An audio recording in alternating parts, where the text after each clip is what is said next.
ಹಾಗೆ ಸಾಯಂಕಾಲ ಆಯಿತು, ಆಚೆ ಕಡೆ ಬಂದರೆ ಬಿಸಿಲು ಇನ್ನೂ ಜಾಸ್ತಿನೇ ಇತ್ತು. ಇನ್ನೂ ಮಧ್ಯಾಹ್ನ ಇದೇ ಥರ ಇತ್ತು. ಹಾಗೆ ನೋಡಿದ್ರೆ ಎಮ್ಮೆಗಳು ಮೇಯ್ತಾ ಇದ್ವಿ.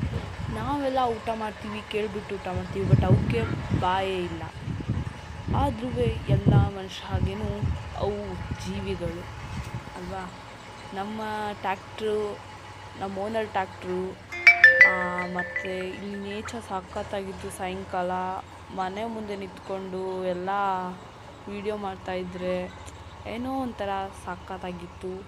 ಹಾಗೆ ಮತ್ತು ತುಂಬ ಕೆಲಸ ಇದ್ದು ಅಂತ ಬಟ್ಟೆ ಮಡ್ಚೋಣ ಅಂತ ಬಟ್ಟೆ ತಗೊಳಕ್ಕೆ ಹೋದಾಗ ಮತ್ತೆ ಮುಂದೆ ಕೆಲಸ ಮಾಡಬೇಕಲ್ಲ ಅಂದ್ಕೊಂಡು ಬಟ್ಟೆ ಎಲ್ಲ ತಗೊಂಡೋಗಿ ಮಡ್ಚಿಬಿಟ್ಟು ನೆಕ್ಸ್ಟು ಇಡೋಣ ಅಂತ ಒಳಗೆ ಹೋದ್ವಿ.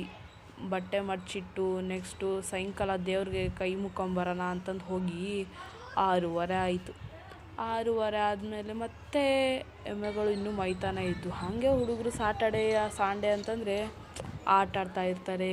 ಇಲ್ಲಿ ನಮ್ಮ ಹುಡುಗೀರು ಎಲ್ಲ ಆಟ ಆಡ್ತಾ ನಿಂತಿದ್ರು. ಇವಾಗ ನಾನು ವ್ಲಾಗ್ ಮುಗಿಸ್ತಾ ಇದ್ದೀನಿ. Thank you.